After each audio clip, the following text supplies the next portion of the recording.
Hello friends, welcome to Smile Talk paramedical channel. Friends, diploma pharmacy ಏನು ಒಂದು 2025ನೇ ಸಾಲಿನಲ್ಲಿ ಅಡ್ಮಿಷನ್ಗೆ ನಮ್ಮ ಕೀದವರು ಈ ವರ್ಷ ಹ್ಯಾಂಡರ್ ಮಾಡಿ ಅಂದರೆ ತೊಗೊಂಡ್ಬಿಟ್ಟಿದ್ದಾರೆ ಪ್ರೊಸೀಜರ್ ಮಾಡಿಕೊಡ್ಲಿಕ್ಕೆ. ಸೊ ಈ ಒಂದು ಪ್ರೊಸೀಜರ್ ಒಳಗಡೆ ಏನಾಗಿದೆ ಅಂತಂದರೆ, ಈಗ ಲಿಂಕನ್ನು ಓಪನ್ ಮಾಡಿದರೆ ಅಲ್ಲಿ ಏನಾಗ್ತಾ ಇದೆ ಅಂತಂದರೆ, ರೆಜಿಸ್ಟರ್ ನಂಬರನ್ನು ಹಾಕಿ ಎಲ್ಲನೂ ಸಬ್ಮಿಟ್ ಕೊಟ್ಟಾಗ ಅಲ್ಲಿ ಸರಿಯಾಗಿ ಅದು ಏನು ಬರುತ್ತೆ, ಕ್ಲೋಸ್ ಅಂತ ಬರ್ತಾ ಇದೆ, ಅಪ್ಲಿಕೇಶನ್ ಕ್ಲೋಸ್ ಅಂತ ತೋರಿಸ್ತಾ ಇದೆ. ಇದು ನಾನು ಮಾರ್ನಿಂಗ್ ಕೂಡ ವಿಡಿಯೋ ಮಾಡಿ ಹಾಕಿದ್ದೆ, ಇದೇ ರೀತಿ ಪ್ರಾಬ್ಲಮ್ ಇಶ್ಯೂ ಟೆಕ್ನಿಕಲ್ ಪ್ರಾಬ್ಲಮಿಂದ ಆಗ್ತಾ ಇರುತ್ತೆ ಅಂಥೇಳಿ. ಬಟ್ ಇನ್ನೂ 2 ಡೇಸ್ ಮಾತ್ರ ಇರುವಂಥದ್ದು.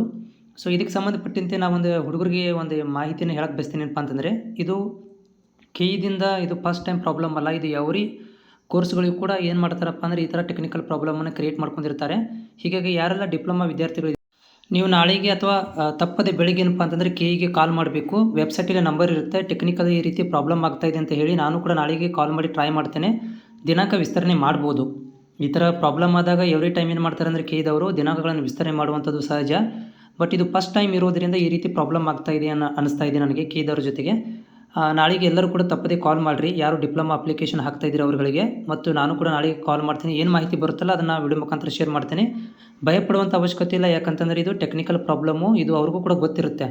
ಆಮೇಲೆ ನೀವು ಕೂಡ ಒಂದು ಸಲ ಮನವರಿಕೆ ಮಾಡಿಕೊಡಿ. ನಾಳೆಗೆ ಅವರು ಅಪ್ಡೇಟ್ ಮಾಡ್ತಾರೆ, ನಾಳೆಗೆ ಅಪ್ಲಿಕೇಶನ್ ಹಾಕೋರಂತೆ.